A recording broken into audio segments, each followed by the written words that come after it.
सबसे पहले भगवान भोलेनाथ के चरणों में प्रणाम करती हूँ, मेरा प्रणाम स्वीकार हो। आदिशक्ति माँ भवानी गौरा के चरणों में प्रणाम करती हूँ, मेरा प्रणाम स्वीकार हो। सभी देवी देवताओं के चरणों में प्रणाम करती हूँ, मेरा प्रणाम स्वीकार हो। आप सभी गुरु भाई गुरु बहनों के चरणों में प्रणाम करती हूँ, मेरा प्रणाम स्वीकार हो। गुरु भाई गुरु बहनों, आप लोग महादेव की कथा को देखते हैं, ये भगवान भोलेनाथ की कथा को सुनते हैं। हमारे साथ साथ जितना मेहनत हम आप लोगों को सुनाने में करते हैं, उससे ज़्यादा मेहनत आप लोग अपना बहुमूल्य समय देख के कथा को सुनते हैं। इसके लिए बहुत बहुत धन्यवाद। आप लोगों के सपोर्ट और आशीर्वाद से ये कथा और लोगों तक पहुंचेगी, तो प्लीज़ लाइक शेयर ज़रूर कर दीजिएगा। अगर जो आप लोग चैनल पे नए हैं तो सब्सक्राइब कर लीजिए, ताकि जो भी वीडियो पड़े, जो भी कथा पड़े, वो आप लोगों तक आसानी से पहुंच जाए। कमेंट में महादेव का नाम ज़रूर लिखिए। महादेव का नाम लिखने से, बोलने से सारे कष्ट दूर हो जाते हैं, सारी परेशानी दूर हो जाती है। तो महादेव का नाम ज़रूर लिखिए। थोड़ा सुबह लिया जाए, थोड़ा शाम लिया जाए, थोड़ा सुबह लिया जाए, थोड़ा शाम लिया जाए, शिव गुरु जी का नाम थोड़ा थोड़ा लिया जाए, शिव गुरु जी का नाम थोड़ा थोड़ा लिया जाए। हम अपने गुरुवर का, अपने भगवान का, अपने समझिए कि हमारे जीवन में महादेव की, हमारे गुरुवर की वो जगह है। नीलम दीदी, हरिंद्रानंद भैया ने बहुत कड़ी तपस्या के बाद भगवान के दर्शन पाए और हमको बताए, हमको 3 सूत्र का ज्ञान बताए। तो उस ज्ञान के मार्ग पे चलते हुए हम लोग महादेव की चर्चा कर रहे हैं, महादेव की चर्चा सुन रहे हैं। कोई भी कथा हो, कथा को पूरा सुनना चाहिए, कभी आधा अधूरा नहीं सुनना चाहिए। कथा आधा अधूरा सुनने पे एक तो ज्ञान नहीं मिलता है, दूसरा महादेव का अपमान होता है। तो आप लोग प्लीज़ कथा को पूरा सुना करिए। देखिए, हमारे कर्म कभी पीछा नहीं छोड़ते हैं, चाहे इस जन्म में हो, या जो बीत गया है उसमें हो, या जो आने वाला है उसमें हो। हमारे कर्म फल हमारे पीछे लगे रहते हैं, चाहे वो हमारे अच्छे कर्म हो या हमारे बुरे कर्म हो। जैसे अच्छे कर्म हमारे 4 गुना होके हमको मिलते हैं, वैसे हमारे बुरे कर्म भी उसके 4 गुना होके हमारे पास लौट आते हैं। तो कर्म करने से पहले सभी व्यक्तियों को सोच लेना चाहिए कि हम अच्छा कर्म कर रहे हैं कि बुरा कर्म कर रहे हैं। हमको ये मनुष्य का जीवन इसीलिए तो मिला है, हमको सोचने की शक्ति मिली है, हमको बोलने की शक्ति मिली है, कुछ करने के लिए 2 हाथ प्रभु दिए हैं, कहीं चल के जाने के लिए 2 पग दिए हैं, सुंदर चीज़ें देखने के लिए आंखें दिए हैं, मीठी वाणी सुनने के लिए कान दिए हैं।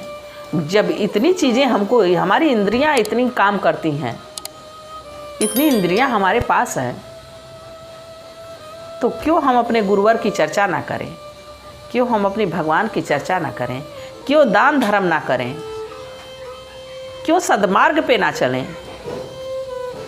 तो गुरु भाई गुरु बहनों, आप लोग कथा सुना करिए और दूसरों को भी सुनाया करिए और शेयर करिए कि ज़्यादा से ज़्यादा लोग शिव की चर्चा को सुने।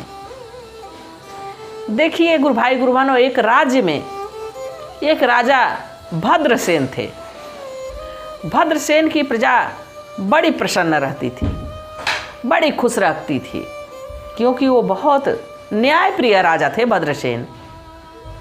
उनके राज्य में कोई दुखी नहीं रहता था।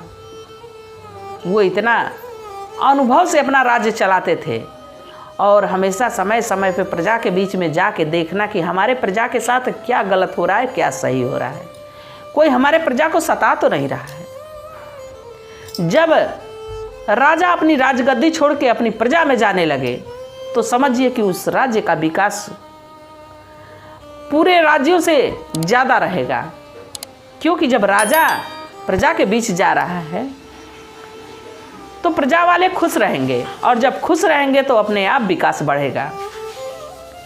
तो भद्रसेन जो राजा थे वो बड़े न्यायप्रिय राजा थे। एक दिन अपने राज दरबार में बैठे हुए थे, तो कुछ लोग उनसे न्याय मांगने पहुँचे जो बड़े परेशान थे। न्याय तो सोच समझ के अपने तजुर्बे के हिसाब से न्याय तो कर दिए, बाकी उनके मन में एक प्रश्न चलने लगा कि अगर जो एक समय पे 10 बच्चों का जन्म होता है तो क्यों भाग्य अलग अलग होती है। कोई भिक्षुक होता है, कोई चोर होता है, कोई डकैत होता है, कोई साधु होता है, कोई महात्मा होता है, कोई राजा होता है, कोई गरीब होता है, कोई भिखारी होता है, क्यों ऐसा होता है। अब उनके मन में एक ही बात चलने लगी। अपने मंत्री से पूछे कि मंत्री, तुमको तो सारी परीक्षाओं से गुजरने के बाद मंत्री बने हो, तो ये बताओ कि हमारा एक प्रश्न है। मंत्री बोले कि हाँ महाराज बताइए। भद्रसेन कहे कि ऐसा है, बताओ कि एक समय पे 10 बच्चे जन्म लेते हैं तो क्यों उनकी भाग्य अलग अलग होती है, क्यों उनका जो कार्य है वो अलग अलग हो जाता है। जन्म तो मान लो अगर जो 1 बजे 2 बजे जन्मे हैं, 2 बजे जन्मे हैं तो 2 बजे में 10 बच्चे अगर जो जन्म रहे हैं, 10 घर में जन्म लेते हैं, 200 की 10 तरह की किस्मत होती है। अब मंत्री सोचने लगे। मंत्री कहे कि ऐसा प्रश्न का उत्तर तो मैं नहीं दे पाऊंगा। फिर अब राजा घोषणा करवाए कि यहाँ राज्य में जितने विद्वान हैं सबको बुलाया जाए। पारी पारा बहुत विद्वान, बहुत दूर दूर से विद्वान आए और सबसे राजा यही बात पूछते कि एक घड़ी में जन्मे हुए बच्चे अगर जो 10 बच्चे 20 बच्चे जन्म लेते हैं तो सबकी भाग्य क्यों अलग होती है, सबके कार्य क्यों अलग होते हैं। कोई भिक्षुक बनता है, कोई चोर बनता है, कोई डकैत बनता है, कोई मंत्री बनता है, कोई राजा बनता है, क्यों इस तरह की किस्मत होती है। इसका जवाब कोई नहीं दे पाया। उसमें एक सिद्ध पुरुष आए, एक महात्मा जी आए। महात्मा जी राजा से कहे कि राजा साहब जान बख्शिए तो मैं एक बात कहूँ आपसे। राजा कहे कि आप अपनी बात बोल सकते हैं, क्योंकि राजा बहुत न्याय प्रिय, बहुत सरल स्वभाव के व्यक्ति थे। तो वो विद्वान महापुरुष जो थे वो कहे कि ऐसा है राजा साहब कि आपके राज्य के बाहर जो जंगल है उसमें एक व्यक्ति है जो आपके प्रश्न का उत्तर अवश्य दे देगा।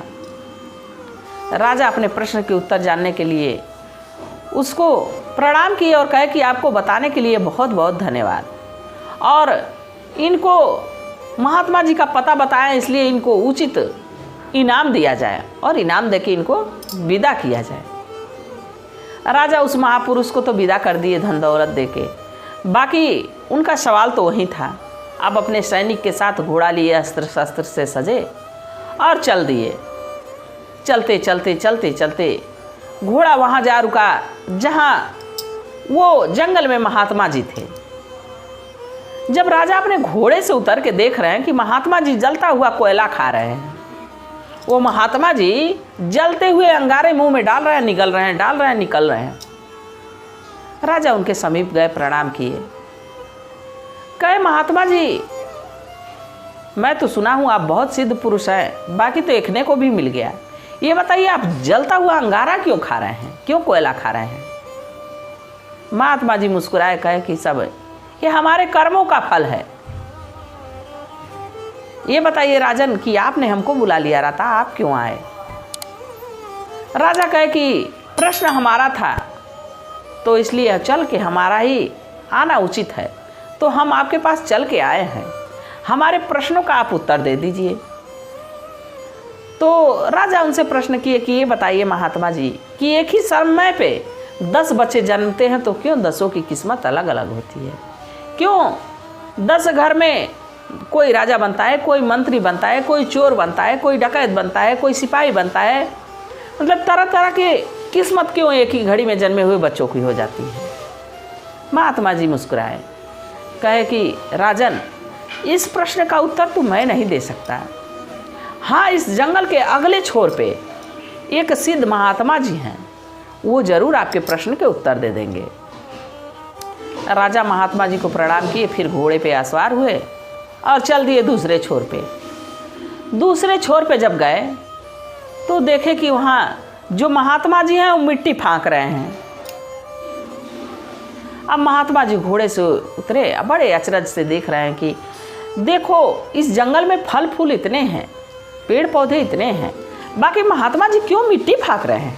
महात्मा जी के समीप गए, प्रणाम किए और महात्मा जी से पूछे राजा कि ये बताइए कि आप मिट्टी क्यों फाँक रहे हैं। महात्मा जी मुस्कुराए, कहे ये सब हमारे कर्म फल हैं, हम अपने कर्मों का भुगतान भोग रहे हैं। तब राजा कहे कि कर्मों का फल आप भोग रहे हैं, ये बताइए कि हमारे एक प्रश्न है, आप उसका उत्तर दे दीजिए, हमारी जिज्ञासा को शांत करिए। तो महात्मा जी से सवाल किए कि ये बताइए कि एक ही घड़ी में 10 बच्चे जन्म लेते हैं तो क्यों 10 की किस्मत 10 तरह की होती है। महात्मा जी मुस्कुराए, कहे कि इस प्रश्न का उत्तर, इस राज्य के बाहर एक छोटा सा गांव है, वहाँ एक छोटी सी झोपड़ी में एक बीमार व्यक्ति चारपाई पे लेटा हुआ है, जरूर इस प्रश्न का उत्तर वो दे देगा। अब महात्मा जी सिद्ध पुरुष थे, वो लोग जानते थे कि कौन कहाँ है और कौन क्या कहने वाला है।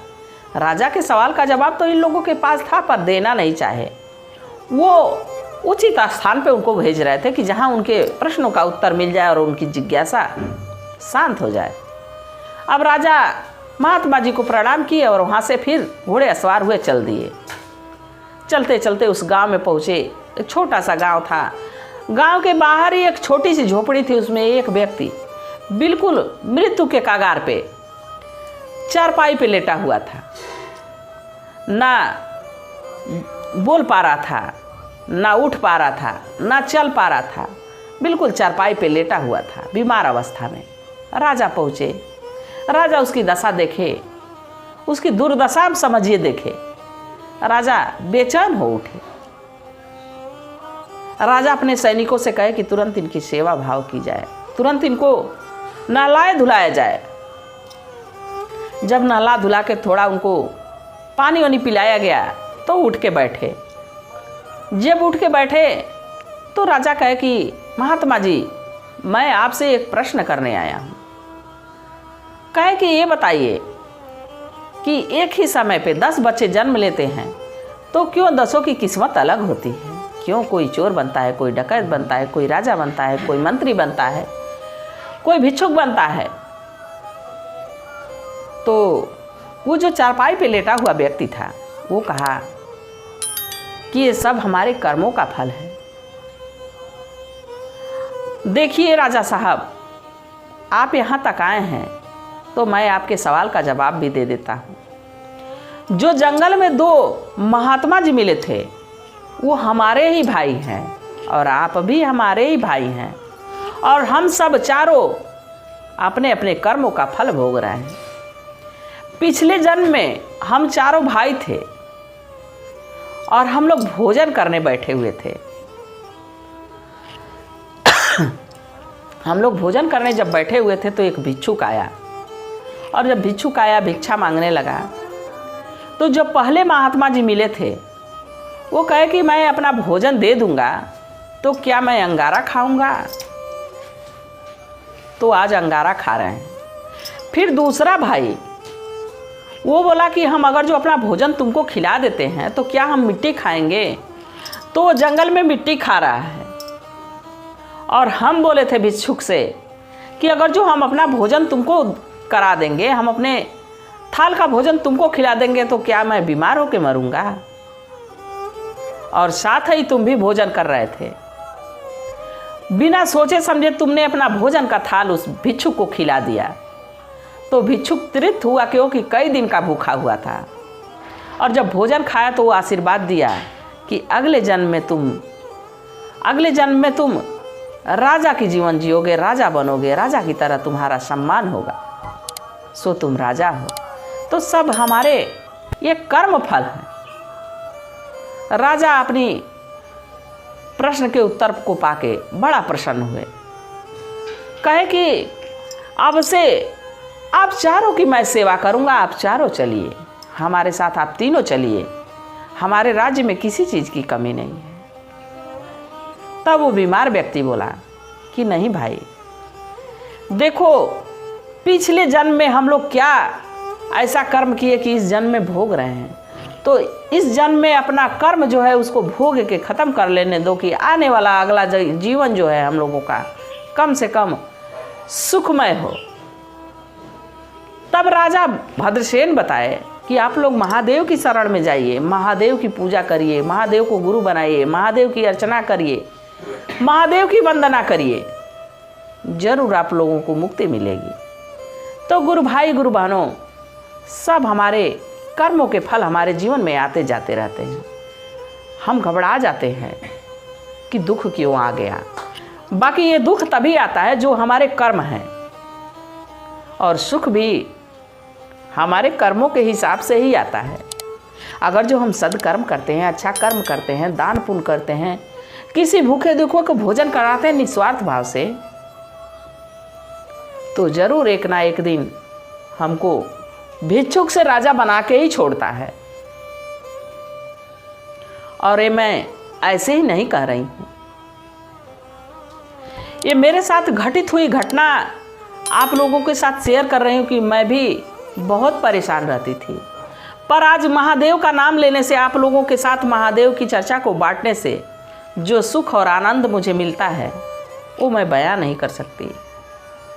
तो आप लोग भी महादेव की चरण में जाइए और निस्वार्थ भाव से दान पुण्य करिए, निस्वार्थ भाव से जिसको भी कुछ दीजिए वो वहीं छोड़ दीजिए, ना कि उसकी प्रशंसा करिए।